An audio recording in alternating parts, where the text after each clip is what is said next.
కథలు. For more videos, please do subscribe. ఒకా రోజు ఉదయం సౌమ్య గదిలో కూర్చుని తన ఇంటర్ పుస్తకాలు చదువుకుంటోంది. వంటగదిలో రాధమ్మ దోసెలు వేస్తోంది. రాధమ్మ వంటగదిలో నుంచి, రా అమ్మ సౌమ్య, దోసెలు చల్లారిపోతాయి, పద టిఫిన్ చేసి మళ్ళీ చదువుకుదూగాని. సౌమ్య గదిలో నుంచి హాల్లోకి వస్తుంది. వస్తున్నా అమ్మా, ఇంక కొద్దిసేపు చదవాలనిపించింది. సౌమ్య, ఇదంతా సరేగాని ఆ చిన్న సంగతి ఏంటో అర్థం కావడం లేదు. ఈరోజు కూడా స్కూలుకు వెళ్లడానికి మొండి పట్టు పట్టింది. మీ నాన్న ఎంత కలత పడుతున్నాడో తెలుసా?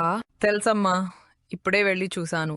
వాళ్ళ ఫ్రెండ్ రమ్య కూడా రావడం లేదని, తను కూడా స్కూలుకి వెళ్ళను అంటోంది. పాపం మీ నాన్న నీ చదువుకి దాని చదువుకి డబ్బులు కావాలని పొద్దున్నే లేచి నాదుము నొప్పి ఉన్నా కూడా పొలానికి వెళ్ళాడు. అతను పడే కష్టం దానికి కనీసం పట్టడం లేదు. అది ఇలాగే చేస్తే ఎలా? నువ్వు ఇంజనీరింగ్ కోచింగ్కు వెళ్ళిపోయాక దాన్ని ఎవరు చూస్తారు? నేను కూడా అదే ఆలోచిస్తున్నా అమ్మా. దీనికి మాటలతో చెబితే అర్థం కాదు. మనం ఒక గట్టి నిర్ణయం తీసుకోవాలి. దానికి చదువు విలువు, వాల్యూ ఆఫ్ ఎడ్యుకేషన్ తెలియాలి అమ్మా. రాధమ్మ నిస్సహాయంగా తల ఊపి బాధగా తన వంట పనులు పూర్తి చేసుకోవడానికి వెళ్ళిపోయింది. రాధమ్మ వెళ్ళగానే సౌమ్య చిన్ను దగ్గరకు వెళ్తుంది. సౌమ్య చిన్ను దగ్గర కూర్చుని గంభీరంగా, ఏమే చిన్ను, లే, స్కూలుకు టైం అవుతోంది. ఉదయం టిఫిన్ చేసి యూనిఫామ్ వేసుకో. నాకు స్కూల్కి పోవడం ఇష్టం లేదు అక్క. టీచర్లు ఎప్పుడూ చదవమని అరుస్తూ ఉంటారు. నేను వెళ్ళనక్క, ప్లీజ్. ఏం మాట్లాడుతున్నావు? రేపు నాకు ఇంటర్ అడ్మిషన్ ఫీజు కట్టడానికి నాన్న ఎంత కష్టపడుతున్నారో చూస్తున్నావు కదా. నువ్విలా స్కూల్ మానేస్తే మన కుటుంబం ఎలా బాగుపడుతుంది? సోమరితనం వద్దు. నేనిప్పుడే నాన్న దగ్గరకు పొలానికి పోవాలి. నువ్వు నాతో రావాలి. నిన్ను స్కూల్లో దింపుతాను. అక్క, నేను రాను స్కూల్కి. నీ పని నువ్వు చూసుకో, నువ్వు చదువుకో, నువ్వు పట్నం పో. నా ఇష్టం, నేను రాను స్కూల్కి. నీకు నచ్చినట్టు నువ్వు ఉండు, నాకు నచ్చినట్లుగా నేను ఉంటాను. నువ్వు ఇలా స్కూల్ మానేస్తే మన కుటుంబం ఎలా బాగుపడుతుంది? నేనిప్పుడే నాన్న దగ్గరకు పొలానికి పోవాలి. నువ్వు నాతో రా. నేను రానక్క, ప్లీజ్. నేను ఇంట్లో ఉండి అమ్మకు సహాయం చేస్తానులే.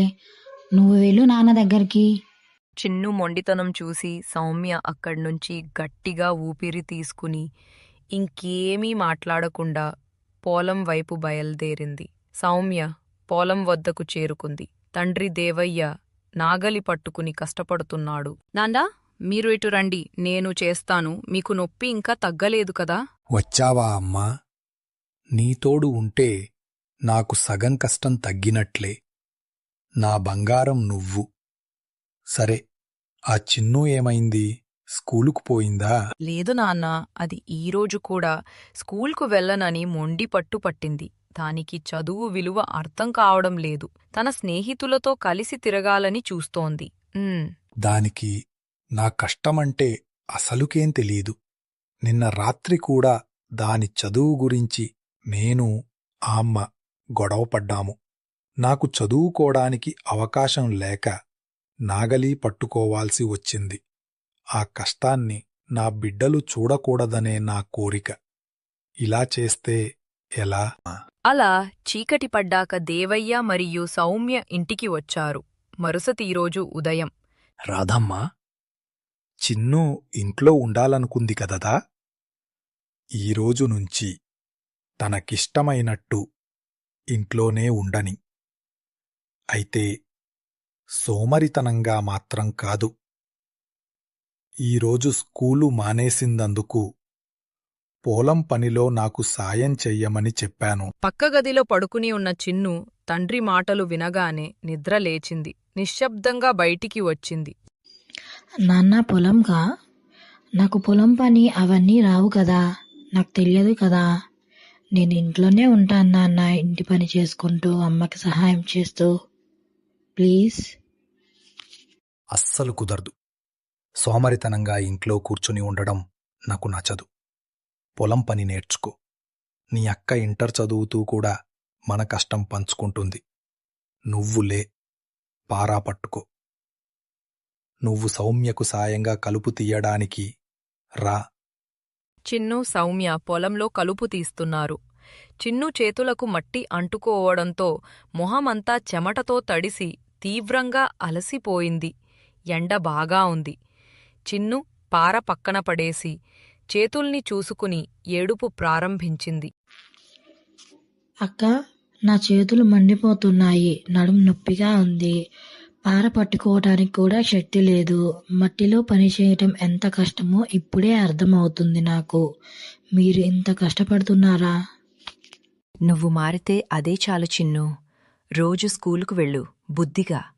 నువ్వు మారావని తెలిస్తే నేను పట్నం వెళ్ళినా ప్రశాంతంగా చదువుకోగలను.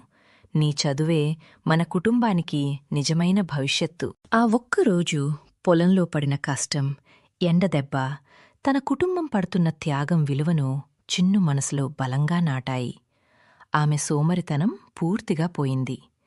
చిన్ను ఇప్పుడు ప్రతిరోజూ ఉదయం అడగకుండానే తయారై సమయానికి బడికి వెళ్లడం మొదలుపెట్టింది.